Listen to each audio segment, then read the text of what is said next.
नमस्कार दोस्तों, स्वागत है आपका आज के मुख्य समाचारों में। जी हाँ दोस्तों, आपको यहाँ पर देखने को मिलेंगी सुबह से लेकर शाम तक की तमाम बड़ी खबरें, मुख्य समाचार, ब्रेकिंग न्यूज़ अपडेट्स के रूप में।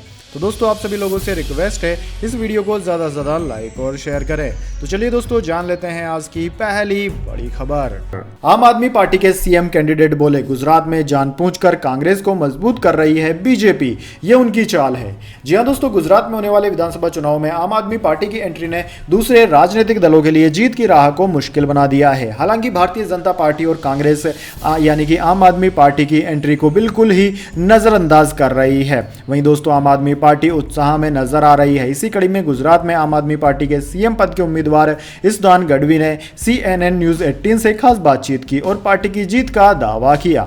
इसदान ने 14 नवंबर को द्वारका जिले के खंबालिया निर्वाचन क्षेत्र से अपना नामांकन दाखिल किया। आम आदमी प्रमुख अरविंद केजरीवाल ने कहा था कि 40 वर्षीय गढ़वी को पार्टी द्वारा कराए गए एक पोल में 73% वोट मिले थे। गढ़वी को राज्य पार्टी इकाई के प्रमुख नेता गोपाल इटालिया के खिलाफ खड़ा किया गया था, जिन्होंने पाटीदार समुदाय के आंदोलन में महत्वपूर्ण भूमिका निभाई थी। इस दिन द्वारका जिले के पिपलिया गांव के एक किसान परिवार से आते हैं और अन्य पिछड़ी जाति के से आते हैं, और जो राज्य की आबादी का 48% है।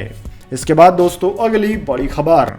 गुजरात में आम आदमी पार्टी का खाता भी नहीं खुलेगा, लिख कर देने को तैयार है, बोले CR पाटिल। जी हां दोस्तों, गुजरात चुनाव के सबसे बड़े सियासी मंच पंचायत आज तक पर बीजेपी प्रदेश अध्यक्ष CR पाटिल ने कई मुद्दों पर विस्तार से बात की। उनकी तरफ से आम आदमी पार्टी की एंट्री पर भी विचार रखे गए। लगातार सीएम बदलने वाले ट्रेंड पर भी उन्होंने दो टूक जवाब दिया। CR पाटिल की तरफ से आम आदमी पार्टी को लेकर एक बड़ा दावा कर दिया गया। उन्होंने साफ कहा कि इस विधानसभा चुनाव में आम आदमी पार्टी का खाता नहीं खुलने वाला, उनकी एक भी सीट नहीं आने वाली। पार्टी को लिखित में देने को तैयार हैं कि इस चुनाव में आपका खाता नहीं खुलेगा। उन्हें पूरा भरोसा है कि बीजेपी की ही प्रचंड बहुमत के साथ जीत होने वाली है। पाटिल ने अरविंद केजरीवाल के दिल्ली मॉडल पर भी सवाल उठा दिए। साफ कहा कि उन्होंने सिर्फ जनता को गुमराह करने का काम किया है। गुजरात की जनता तो बहुत पढ़ी लिखी है, उसे पैसे का सारा हिसाब किताब आता है। उन्हें पहले से पता है कि आम आदमी पार्टी जो वादा कर रही है वो पूरा नहीं हो सकता। इसी वजह से राज्य में उनकी दाल नहीं गलने वाली। इसके बाद दोस्तों, अगली बड़ी खबर। उद्धव ठाकरे को दिल्ली हाई कोर्ट से झटका, चुनाव चिन्ह पर बरकरार रहेगी रोक, इलेक्शन कमीशन को जल्द फैसला लेने का आदेश। जी हां दोस्तों, दिल्ली हाई कोर्ट से उद्धव ठाकरे को बड़ा झटका लगा है। कोर्ट ने उद्धव ठाकरे की याचिका खारिज कर दी है। इस याचिका में उद्धव ठाकरे ने चुनाव आयोग के एक आदेश को चुनौती दी थी। दरअसल दोस्तों, शिवसेना में हुई तोड़फोड़ से उद्धव और शिंदे दोनों ही खेमों की ओर से शिवसेना पर अपना अपना दावा किया जा रहा था, जिसके चलते चुनाव आयोग ने दोनों दलों को अलग अलग नाम और चुनाव चिन्ह अलॉट कर दिया। चुनाव आयोग की ओर से शिवसेना के चुनाव निशान धनुष बाण को फ्रीज कर दिया गया था। उद्धव ठाकरे ने इसी आदेश के खिलाफ दिल्ली हाई कोर्ट में एक याचिका दायर की थी। अब हाई कोर्ट ने उद्धव की इस याचिका को खारिज कर दिया है। कोर्ट ने इस मामले में चुनाव आयोग को जल्द से जल्द कोई निर्णय लेने का आदेश दिया है। दोस्तों, आपकी जानकारी के लिए बता दें, शिवसेना में हुई बगावत के बाद शिंदे गुट और उद्धव गुट दोनों ने ही शिवसेना पर अपना दावा किया था। शिवसेना के नाम और चुनाव चिन्ह धनुष बाण को लेकर खींचतान तेज हो गई थी। इसी बीच अंधेरी सीट पर उपचुनाव के चलते चुनाव आयोग ने दोनों गुटों को नया नाम और चुनाव चिन्ह निशान जारी कर दिया था। चुनाव आयोग ने तब तक के लिए चुनाव चिन्ह धनुष बाण को फ्रीज कर दिया था। इसके बाद दोस्तों, अगली बड़ी खबर। राहुल गांधी PM मटेरियल नहीं, नीतीश नाम की दवा एक्सपायर हो चुकी है, असदुद्दीन ओवैसी।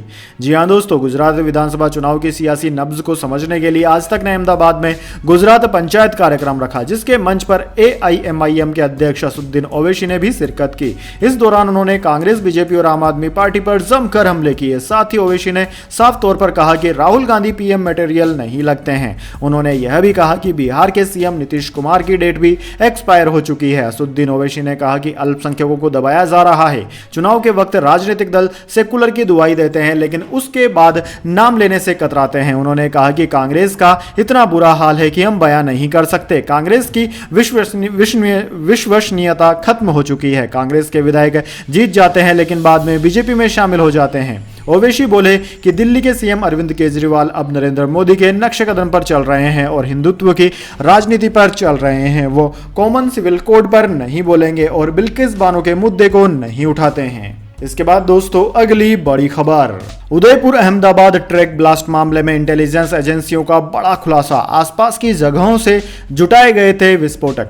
जी हां दोस्तों, उदयपुर अहमदाबाद रेल मार्ग पर विस्फोटक उन लोगों की करतूत हो सकती है जो नए उद्घाटन ट्रैक को रोडवेज और वाणिज्यिक परिवहन के लिए एक रुकावट के तौर पर देख रहे थे। खुफिया सूत्रों ने CAN न्यूज 18 को यह जानकारी दी। सूत्रों ने यह भी खुलासा किया है कि यहां किसी इम्प्रोवाइज्ड एक्सप्लोजिव डिवाइस का इस्तेमाल नहीं किया गया था। आरोपियों ने आसपास की जगहों से ही खरीदी गई सामग्री से विस्फोटक बनाया था। यह विस्फोटक रविवार तड़के उदयपुर जिले में उत्तर पश्चिम रेलवे के अजमेर मंडल के अंतर्गत जवार और खरवार चंदा के बीच एक पुल पर उदयपुर इसारवा इंटरसिटी एक्सप्रेस के रवाना होने के 90 मिनट बाद हुआ। हालांकि खुफिया एजेंसियां जांच के कुछ अहम पहलुओं के बारे में ज्यादा ब्यौरा और जवाब तलाश रही हैं, लेकिन वे अभी भी आतंकी एंगल से इनकार नहीं कर रही है।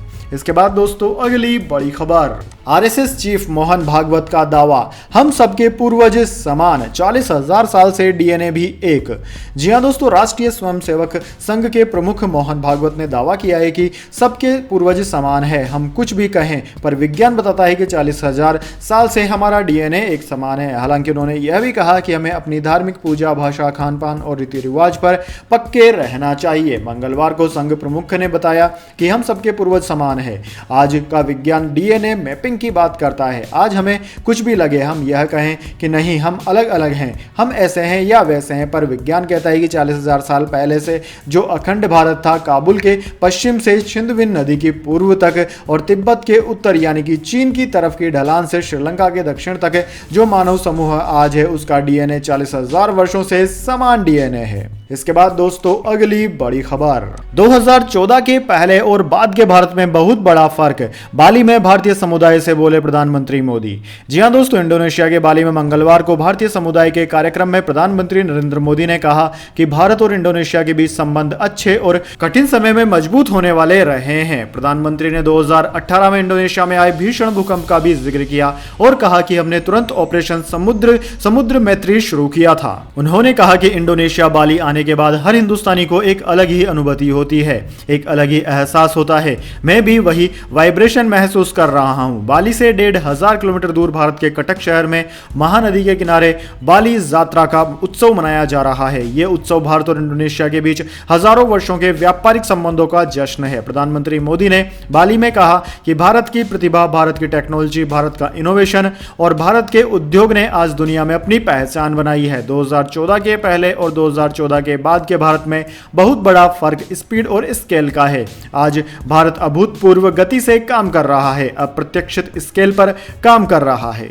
इसके बाद दोस्तों अगली बड़ी खबरें तलाक की, लेकिन तस्वीरें साथ साथ। शोएब ने सानिया को बर्थडे विश किया, तस्वीर पोस्ट की, टॉक शो में भी साथ दिखेंगे। जी हां दोस्तों, तलाक की खबरों के बीच पाकिस्तान के क्रिकेटर शोएब मलिक ने सानिया मिर्जा को बर्थडे की बधाई दी है। शोएब ने सानिया के साथ अपनी एक फोटो शेयर कर लिखा, आपको जन्मदिन की बधाई सानिया, आपके स्वास्थ्य और सुखी जीवन की कामना करता हूं, आज के दिन का भरपूर आनंद लें। 2 दिन पहले ही यह खबर भी सामने आई थी कि दोनों पाकिस्तानी चैनल पर एक टॉक शो में नजर आएंगे। इस टॉक शो का नाम द मिर्जा मलिक शो है। हालांकि इस शो के बारे में शोएब ने 2 मार्च को भी पोस्टर शेयर किया था। सानिया 15 नवंबर को अपना 36वां जन्मदिन मना रही है। दोस्तों, शोएब की इस पोस्ट से लोगों के मन में सवाल उठ रहा है कि दोनों का वाकई में तलाक हुआ भी है या फिर नहीं। इसके बाद दोस्तों अगली बड़ी खबर, केजरीवाल बोले फ्री सुविधाएं देने का जादू केवल मेरे पास, मोदी से तुलना पर कहा पीएम से बराबरी के लिए सम्मान। जी हां दोस्तों, गुजरात में विधानसभा चुनाव लड़ने उतरी आम आदमी पार्टी के संयोजक अरविंद केजरीवाल ने राज्य में सरकार बनाने का दावा किया। अहमदाबाद में दिव्य भास्कर के संपादक मनीष मेहता को दिए एक्सक्लूसिव इंटरव्यू में केजरीवाल ने कहा कि चुनाव में कांग्रेस 5 से कम सीटों पर सिमट जाएगी। केजरीवाल ने गुजरात मॉडल को भी झूठ बताया। उन्होंने कहा कि गुजरात की जनता यह देख रही है कि किस तरह दिल्ली में मुफ्त बिजली के साथ अच्छे स्कूल और अस्पताल का इंतजाम किया गया है। पंजाब में भी आपने यह काम करके दिखाया है। वहीं दोस्तों उन्होंने कहा कि मुझे ऊपर वाले का वरदान है 24 घंटे, और वह भी मुफ्त बिजली सिर्फ मैं ही दे सकता हूं। अच्छा स्कूल, बढ़िया स्कूल और मुफ्त शिक्षा केवल मनीष सिसोदिया ही प्रदान कर सकते हैं। पिछले 75 सालों में पूरे देश में मनीष सिसोदिया जैसा शिक्षा के क्षेत्र में काम करने वाला कोई नेता नहीं हुआ। इसके बाद दोस्तों अगली बड़ी खबर,